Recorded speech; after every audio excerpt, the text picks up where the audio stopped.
এবার চোখ রাখছি খেলার দিকে। লেজেন্ড ক্রিকেটের সেমিফাইনাল থেকে নাম প্রত্যাহার করে নিল ভারত। বাতিল হলো ভারত পাকিস্তান সেমিফাইনাল ম্যাচ। পেহেলগাঁও কাণ্ডের হত্যার জেরে এই সিদ্ধান্ত।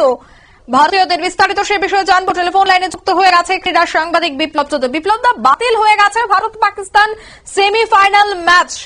আর ভারত পাকিস্তান ম্যাচ মানে একটি হাই ভোল্টেজ ম্যাচ, কিন্তু পেহেলগাঁওয়ের ঘটনার পরপরই দেখা গেছে যে পাকিস্তানের বিরুদ্ধে ভারত কোন ধরনের কোন খেলা খেলবে না বলেই কিন্তু বিভিন্ন সময় বিভিন্ন খবর উঠে আসছিল।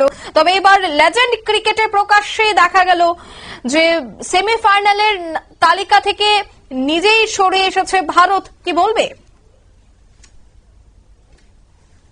আশ্চর্যের বিষয় হলো, পেহেলগাঁও হত্যাকাণ্ডের পর কিন্তু ভারত বাংলাদেশ, দুঃখিত, ভারত পাকিস্তান এবং অন্যদিকে বাংলাদেশের পালা বদলে ভারত বাংলাদেশের মধ্যে কিন্তু একটা অস্থির পরিস্থিতি।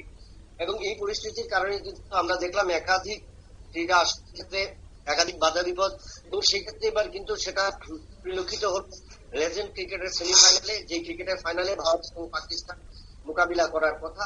কিন্তু পেহেলগাঁও হত্যাকাণ্ডের জবাব দেখিয়ে কিন্তু ভারত সেই ম্যাচ থেকে দূরে সরে দাঁড়িয়েছে এবং নিজেদের নাম প্রত্যাহার করেছে। কারণ পেহেলগাঁও হত্যাকাণ্ডের এই ঘটনা এখনো ভারতীয় ক্রিকেটারদের মধ্যে কিন্তু দাগ কেটে রয়েছে, যার কারণে প্রাক্তন ক্রিকেটার যারা ছিলেন বা যুবরাজ থেকে শুরু করে অন্যান্য ক্রিকেটাররা প্রত্যেকে কিন্তু ওই থেকে পাকিস্তানকে বিরত থাকার এবং পাকিস্তানের সাথে না খেলার পরিকল্পনা নিয়েছেন। এবং এই কারণে ভারতের পক্ষে কিন্তু সম্ভব হলো না লেজেন্ড ক্রিকেটের ফাইনালে পৌঁছানো বা পাকিস্তানের সাথে ম্যাচ খেলা।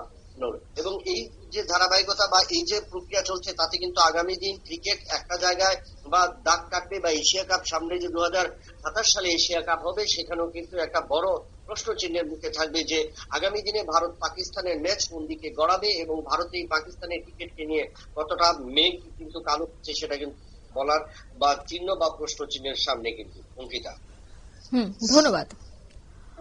অর্থাৎ বাতিল কিন্তু হয়ে গেছে লেজেন্ড ক্রিকেট, কারণ এই সেমিফাইনালে কিন্তু মুখোমুখি ভারত এবং পাকিস্তান হওয়ার কথা ছিল, কিন্তু ভারত ইতিমধ্যেই তাদের নাম প্রত্যাহার করে নিয়েছে।